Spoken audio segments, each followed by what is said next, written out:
Friends, welcome to Aadya recipes. ఈరోజు మనం ఆద్య రెసిపీస్లో వినాయకుడికి ఎంత ఇష్టమైన రుచికరమైన ఉండ్రాళ్ళ పాయసం ఎలా తయారు చేయాలో చూద్దాం.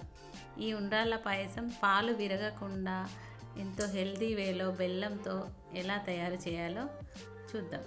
ముందుగా ఒక కడాయి తీసుకొని పొయ్యి మీద పెట్టి అందులో 1 టేబుల్ స్పూన్ వరకు నెయ్యి వేసి, మనకు కావాల్సిన డ్రై ఫ్రూట్స్ మీ దగ్గర ఏముంటే అవి, కిస్మిస్లు అండ్ జీడిపప్పు, బాదం ఇవన్నీ వేసి ఫ్రై చేసుకొని ఒక గిన్నెలో తీసుకోవాలి.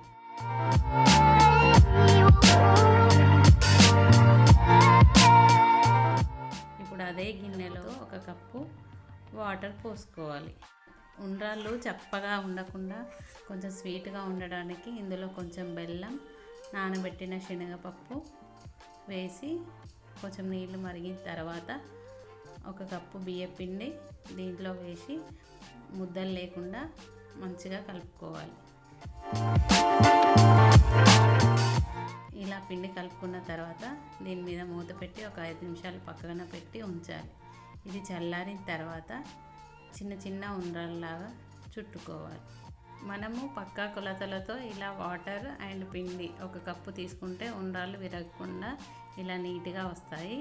ఇలా చిన్న చిన్న రౌండ్ బాల్స్లా చుట్టుకోవాలి.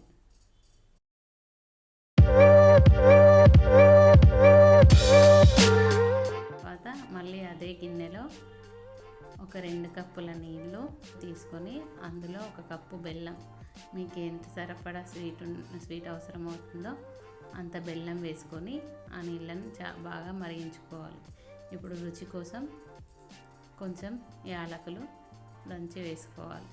ఇప్పుడు ఆ నీళ్ళల్లో ఇంతకుముందు మనం చేసి పెట్టుకున్న ఉండ్రాళ్ళను వేసి మెల్లిగా కలపాలి. ఉండ్రాళ్ళు కొంచెం ఉడికిన తర్వాత కొంచెం పాయసం చిక్కగా ఉండడానికి నీళ్ళల్లో బియ్యపిండి కలిపి ఆ బియ్యపిండి నీళ్ళు దీంట్లో పోసుకోవాలి. కొద్దిసేపు ఉండ్రాళ్ళు మరిగిన తర్వాత దీన్ని పక్కన ఉంచుకొని కాసేపు చల్లారిన తర్వాత కాచి చల్లార్చిన పాలు ఇందులో పోయాలి. పోసి చివరగా మనం వేయించుకున్న డ్రై ఫ్రూట్స్ వేసేసి కలుపుకుంటే అంతే, ఎంతో రుచికరమైన ఉండ్రాళ్ళ పాయసం హెల్తీ వేలో రెడీ.